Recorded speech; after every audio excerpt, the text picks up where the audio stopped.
Yes, I'm Jessica Grant. I'm the Supervising Transportation Planner with the City of Santa Barbara. Very good. Thank you for joining me today. Yeah. What are we going to talk about today? Active transportation, all kinds of transportation. We could talk about all things transportation and, of course, active transportation because it's actually very active right now. We have a lot of projects in construction. It's a favorite topic with me, too. Yeah. So, and it's also kind of getting towards a year end. I was thinking kind of like I read a lot of books. This is when the best books of the year come out. What are some of the best projects perhaps you worked on this year? This year,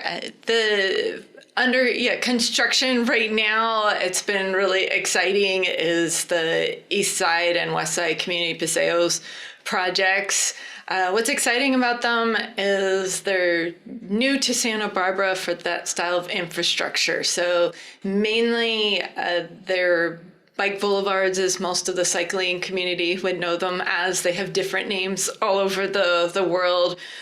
We've been calling them bike-friendly streets, and then the overall network is sort of our Paseo system connecting West Side residents within the neighborhood and East Side residents within their neighborhood, and then from both of those neighborhoods into downtown. Everybody in Santa Barbara knows what a paseo is, but not so many people outside of Santa Barbara. How would you describe a paseo? For paseo for cycling, again, we've had a tough time. What do we label these as? And Santa Barbara's very well known for the pedestrian paseos. And so this is sort of a larger scale paseo system on networking from neighborhoods to our downtown center. And it's, again, lower volume streets.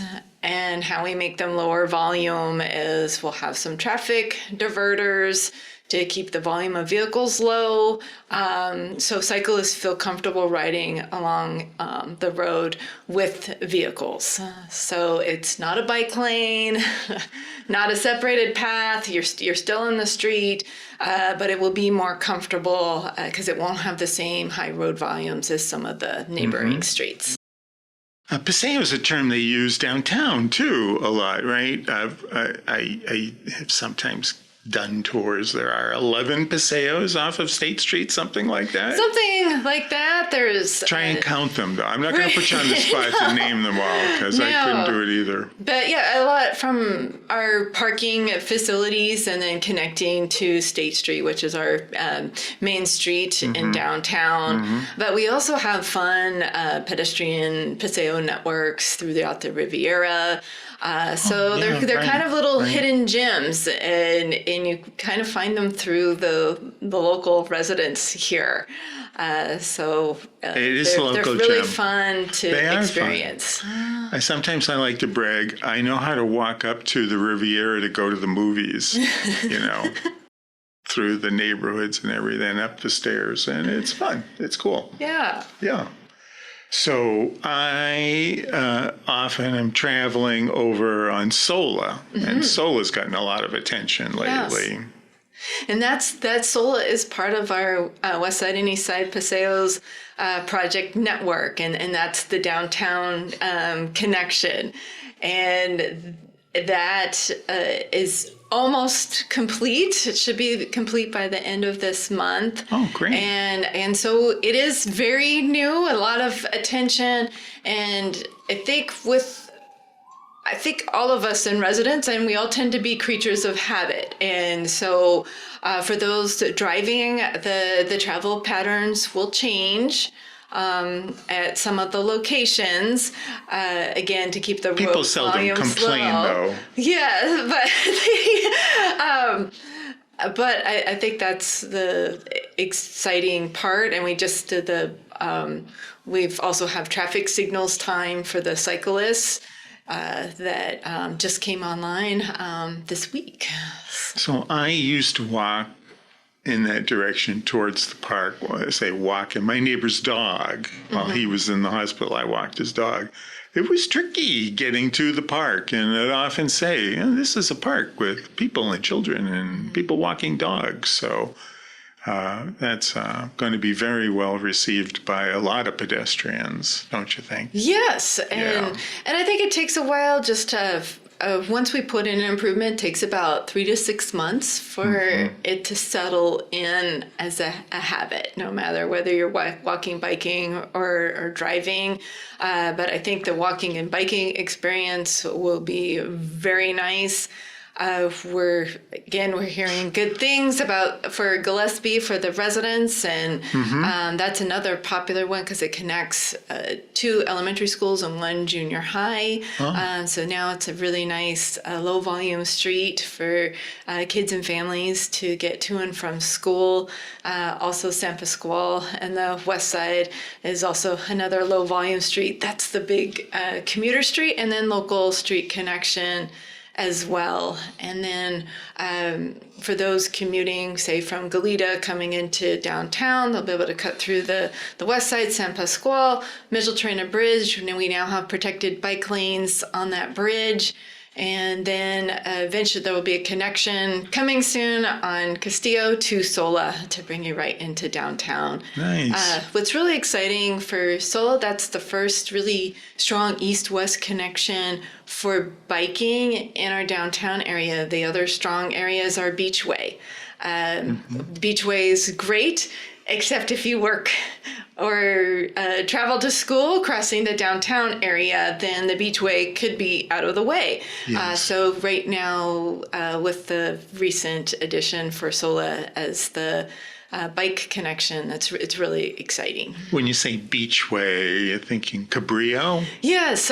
So along the Cabrillo Boulevard, we have on-street bike lanes for the strong and enthusiast cyclists. But then the Beachway is really our all-aged facility that runs along the entire waterfront, and then part of the overall 30-mile coast. It's very popular, connection. Isn't it? Very popular.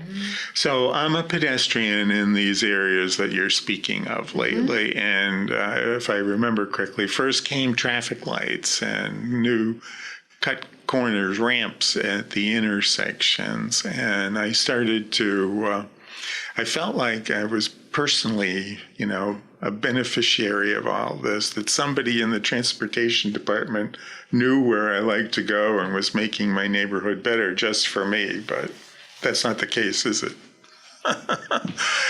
Anyway, the traffic signals, for one, just made it so much, safer, I guess, comfortable to. I can walk from my neighborhood to Cottage Hospital and Sansom, on those occasions when I need to. And anyway, that route has become much more comfortable for me. Yeah. Glad to hear. Now, I come to Santa Barbara from, I spent much of raising my children in Orange County. And working very closely with your peers, let's say, in transportation there. Everything seemed to be a fight. And when I came to Santa Barbara, I was ready for a fight. But that isn't the case here. Transportation, you're dreaming up these projects and finding the money for them. Am I just imagining that? There's a lot of motivation here in the transportation department to make these kinds of improvements.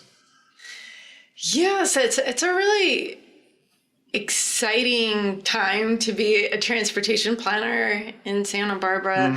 I know that, we've had a bicycle master plan since the 70s and early 2000s for our pedestrian master plan. But a lot of it is we didn't have the funding to really have transformative projects because a lot of our funding it goes to just maintaining our streets and what we have. In 2014 came along the state's active transportation program. Complete game changer to fund higher level active transportation projects. So to date, we've received about $94 million in funding towards active infrastructure projects. Most that would be considered in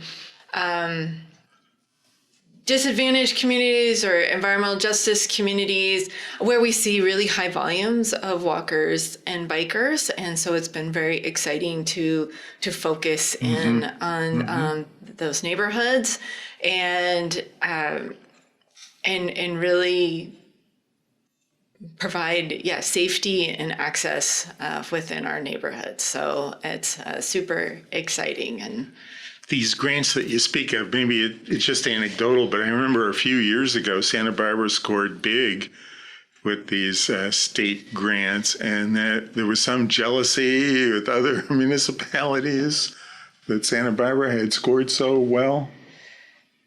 Well, I think we have a very passionate community for change, and when we have our planning efforts, there's one thing to just document in a plan, there's another thing of actually implementing it. And when you're already years into community outreach, we're very vested as staff to put forth really good applications. You were ready. We were ready, and so the first few cycles was really concentration on our east side neighborhood, where we got a lot of safe routes to school infrastructure with the Kisik and Soledad bridges. Again, the school district split on that street for Cleveland and Franklin. And so we were able to put in 2 bridges for connection. It's a really low volume street to get to and from their school. It's a really sweet little bridge. Yes. And then we, had some sidewalk, and then the Montecito Yananali Bridge, which moms and children used to have to sprint across to get to and from school and to the Franklin Neighborhood Center, where there's a lot of food distributions, and the East Side Library, that we were able to have sidewalk along there as well. And then with the recent funding, we're turning our attention back to the downtown of the East Side neighborhood along Milpas Street to have crossing improvements there all along the corridor. So super exciting. It is. Yeah. Talk about Las Positas for a minute. Yeah. That turned out just beautiful. What was the funding planning process for that like? That one was, again, a long time coming. It was documented in this 1970s plan. Oh, really? The 1974 to have a separated bike facility along Las Positas. And the issue is that used to be part of Caltrans, State Route 225. Oh. And so we actually did not have that relinquished to the city until about 2014. And we had started discussions of relinquishment to the city back in 2013. And that's when we started to investigate how can we put a path here, because that's a really high volume street and a fast street. And so the only way for this, and it also had a collision pattern history as well. So really the only way was to separate pedestrians and cyclists from the roadway to really make it an all age facility. So it was the first round where we went after the grant funding. We had no idea about the California Active Transportation Program. We threw our hat to the ring, put together an application. We were successful for the planning and environmental phase. And then later in a couple more cycles, we received the construction funding for it. So it was overall about a 10-year process from that standpoint to actually get it in the ground. from on Las Positas, Modoc, but just so exciting because the neighborhoods you would never see the residents, and now just again for all ages, there's a lot of senior communities along Modoc Road, and it's just fun to watch everybody out on a walk or bike ride. We have this cycling without age that brings the some of the seniors out to experience the path. It's 2.6 miles and it's growing too. We just had an extension to the unincorporated county line, and then the county's working to connect to the Oberon Trail, so they have half of the path done. And again, this is all about getting all age facilities of our coast route that connects Ventura to all the way up to UCSB, Goleta area. So exciting. It's a big deal. It's a big deal, yeah. 10 years, you got to have a lot of patience in your job. A lot of patience. Huh? Yes, I think that's the hardest part of when we do our outreach, because we have to talk about it. Even with a happy ending, it's even a long with a happy time. ending, it is, and especially because we work on a lot of safe routes to school projects. So some of our kindergartners might be graduating from high school or at least high school. Yes, and so it's a process, and even though we're working on the projects on a daily basis, it's just to go through environmental and technical review, and we want it done right. It takes time, and we appreciate the residents' patience for that. And a lot of times it takes time because we build the community's projects. They're not our staff projects, they're the community's projects. Mm-hmm. And so you don't just meet with the community one time, it's you're constantly meeting through the community from all the way from concept till it's in the ground, trying to build let's talk about those community meetings. Yes. Because it's like they say about democracy, right? It can be messy, or everybody's got opinions. Not everybody's crazy about these projects. So you've got to be quite tolerant of all the input that you get. We have, what's fun about Santa Barbara is the level of passion from residents. And we have a really mix of can we get this in tomorrow to we never want this project, and trying to find a common ground to move forward. I think even if you don't want to walk, you don't want to bike, I think as a driver too, you'll appreciate these facilities because you've now given choices for people when when residents leave out their front door to be able to walk, bike, or drive. And when you give people choices, then it lessens the traffic congestion. And so I think over time, drivers will also appreciate these improvements. Where did we go next, Jessica?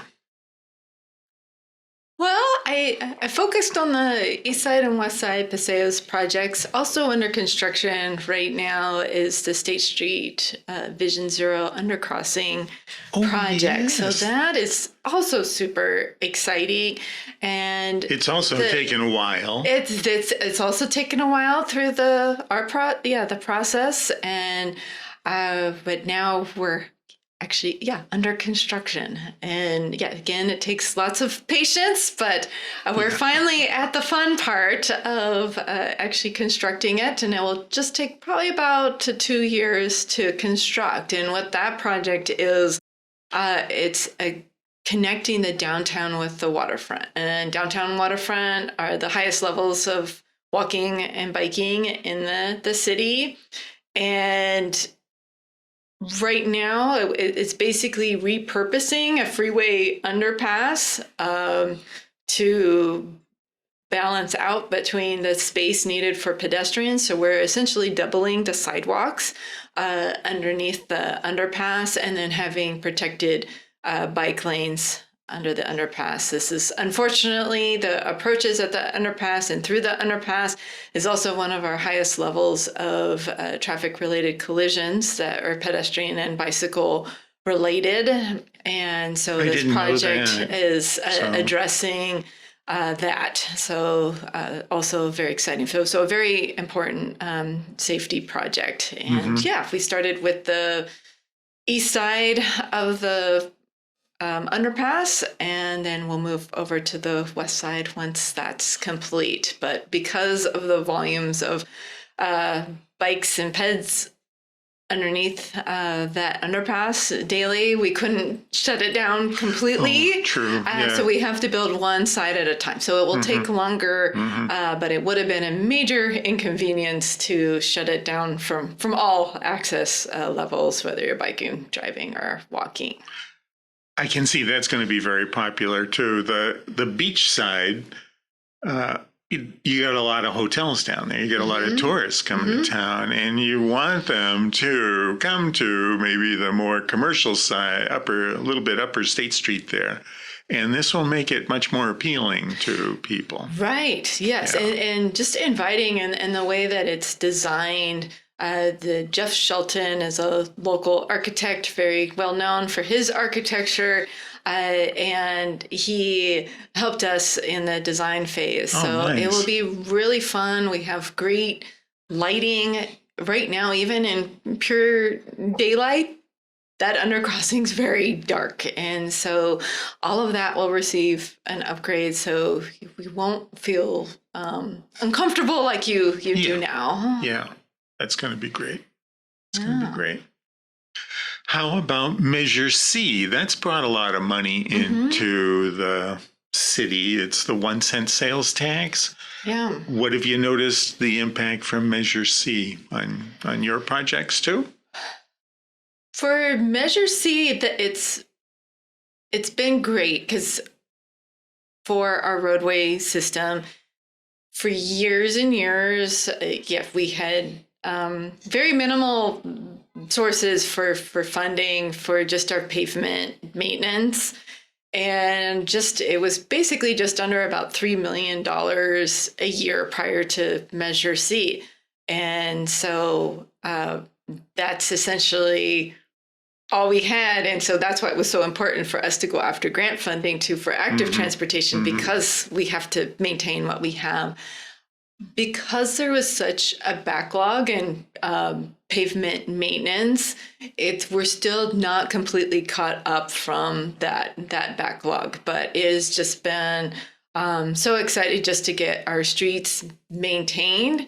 And besides, as a driver, as a cyclist, you'll appreciate that as well, having freshly paved streets. And I do. Yes. And then as pedestrian too, because then we're able, once we have the nice slurry seal on there, then we can paint our high visibility crosswalks. And then also it provides with our pavement maintenance opportunities too to relook at restriping some of our bike lanes. We always do Vision Zero audits of our corridors.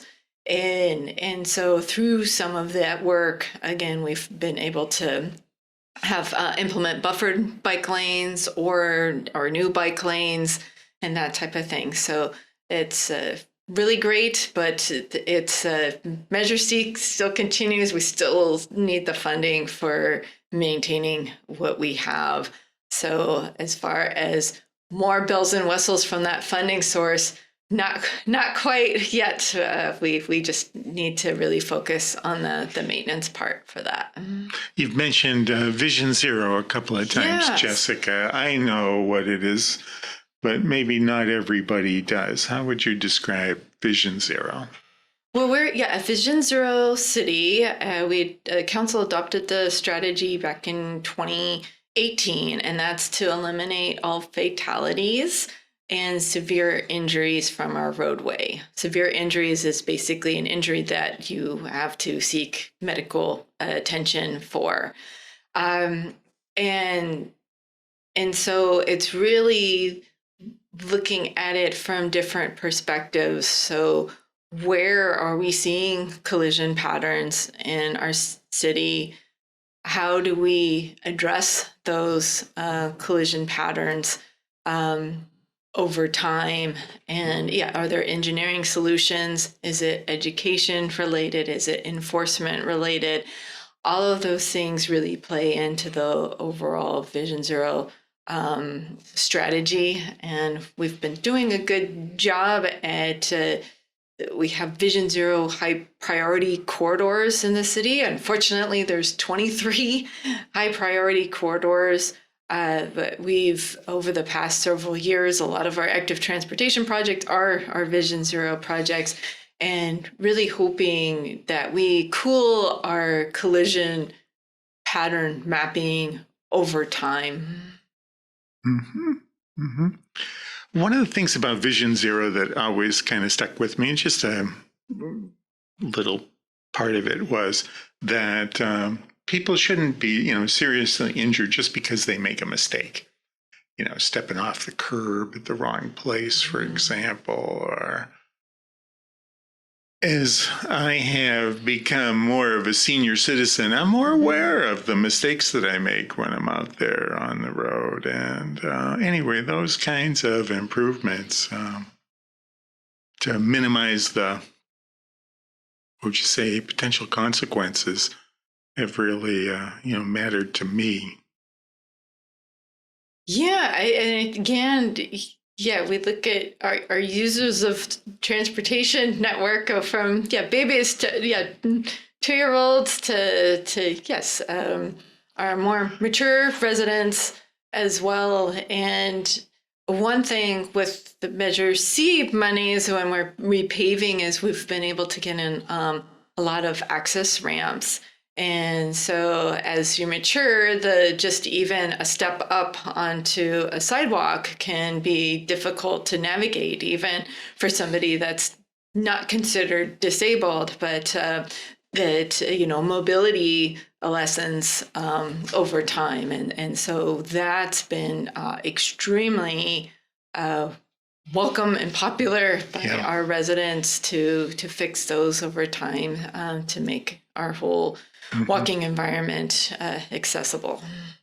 I suppose we should talk about State Street, the promenade, right? That's a very timely subject. Yesterday, the city was out there striping bike lanes on State Street. And it's just like so many transportation issues, right? There are people that love it and don't love it. Right. Let's talk about the bike lanes. What's the project occurring right now? So right now it's a pilot project in State Street Promenade. It was open to cyclists and pedestrians shortly after the pandemic hit in believe it was May of 2020 when we opened it just for bikes and peds, delivery vehicles in the morning. And so what we are hearing over time, and we're trying different things in the right of way. And of course, what came initially was all the outdoor dining, because at the time the restaurants couldn't have dining inside. But the outdoor dining has been so popular on State Street that is still very active. But we're also hearing too that even that I think when we think of our transportation network, everybody could be doing a better job, whether you're walking, biking, or driving. Where there's friction still is between cyclists and pedestrians. And then within the cycling community, there's the difference from your conventional bikes to your e-bikes and that type of thing. And so we wanted to explore just having bike lanes back on State Street. And we will see how that goes to hopefully channel and have cyclists and more expectations where cyclists are. And so pedestrians can still use sort of the shoulders of outside of the bike lanes to still be in the street and then and the sidewalks as well. So hopefully the friction will lessen. We're still dealing with some speed issues as well. So the electric bikes, yeah. So people complain they go too fast. we're gonna have the painted bike lanes but expect to see vertical treatments to help slow cyclists down. And again, this is just in the interim phase. Prior to the pandemic, we were evaluating State Street as far as for biking, because we had just on-street bike lanes. Mm-hmm. The pattern of collisions that we were having were vehicles turning right into cyclists. And so originally we had written a grant to do green conflict striping through the intersections. And then after the review of the collision patterns, that wouldn't eliminate the right turn conflict. So we were actually thinking of having a two-way bike lane. And this is now like our in time. The middle of the street? Middle or the side. Yeah, we hadn't quite thought exactly where it was going to be. So we're kind of then returning back to our initial review of having those bike lanes. So we'll see how it goes. But there's also a whole long-term vision for State Street that's underway. It's known as Create State. And so we see this again as just an interim pilot. We want to test it out, and then we'll see what the long-term vision holds. But this is our downtown. It is the spine of our bicycling network. And then everything else spurs off the spine. And so we still anticipate, and what we've heard so far in the long term, master planning is to still maintain cyclists. There might be some blocks if there's special events that cyclists may be diverted or have to walk their bike, just as they do on Farmer Market Tuesdays. Mm-hmm. But we'll see. Yeah, I remember the expression. It's an experiment. You got to try these, alternatives. Striping the street for a bike lane. It might take a while. It's not likely to be an overnight cure for pedestrian bicycle conflict, but it's a start anyway. Mm-hmm. I live really close to State Street, so I'm out there all the time. I see pedestrians, tourists, I think. Mm-hmm. They love walking in the street. Mm-hmm. You can just see they don't realize maybe the potential threat from a fast-moving electric bicycle, but they love anyway. See a lot of vitality on State Street these days. And I think for me personally too, I think initially we were all drawn walking down the middle of the street is because Santa Barbara, the architecture is just so beautiful that when we were walking on the sidewalks, we were walking right up against the building, and it was finally the time where you were walking down the middle of the street that you could really appreciate all the beauty of State Street. So I think that was really fun initially, and I think that's what my observations and maybe your observations too was initially for pedestrians right in the middle of the street. I think we're seeing more of pedestrians sort of back on the sidewalk areas, but like you said, I think for tourists and everything, and I think that's what the on-street bike lanes will help have a little bit more signage to expect faster moving traffic, but I think it's just natural that you want a good viewpoint. Right. Chairs came to, what kind of chairs are they? To State Street. oh, what's the term for those kind of Oh, chairs? Adirondack? Yeah, Adirondack type chairs. And that has made such a difference in my social life out there. I sit down if I'm so inclined, and whether they're tourists or a friend coming by, somebody will sit down and conversation starts. It's really, they talk about placemaking. Yeah. And that, I am surprised how well the furniture on State Street has been, appreciated. Yeah, I think and then from my experience too, is in city planning and transportation planning, it is that placemaking. And do you want to design a city for people or for cars? And I think what's been so fun, and probably your own experience is that, yeah, you just have to sit on the chair for a few minutes and you're talking, you run into people and then, yeah, people that you don't know. And that's what's so exciting.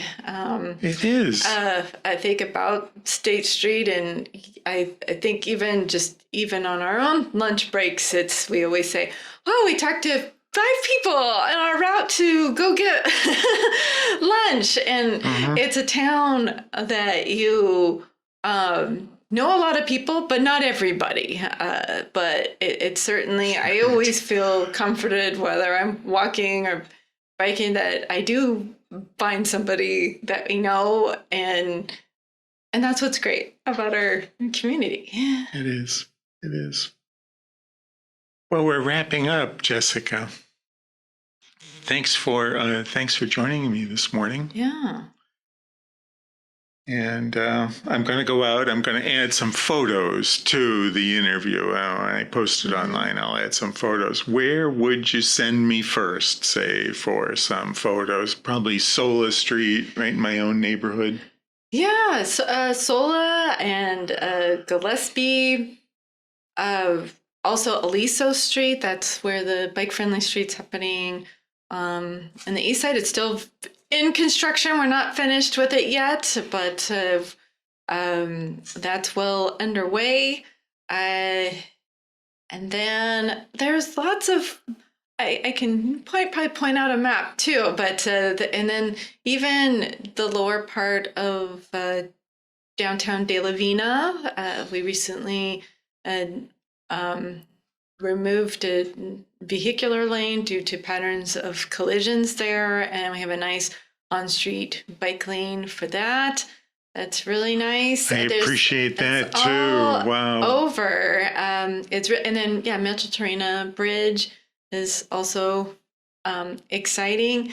And then there's lots of befores too. We have a webinar tonight for design kickoff for the Cliff Drive that's right. project. Yeah. And so that's going to be extremely transformative. 3.1 miles that connects for the Las Positas MODOC multi-use path. And then that touches 3 elementary schools, Santa Barbara City College, and then also to connections to Elings Park and Henry's Beach, also known as Roroboro Beach, and Douglas Family Preserve, and all the neighborhood services that are in the Mesa.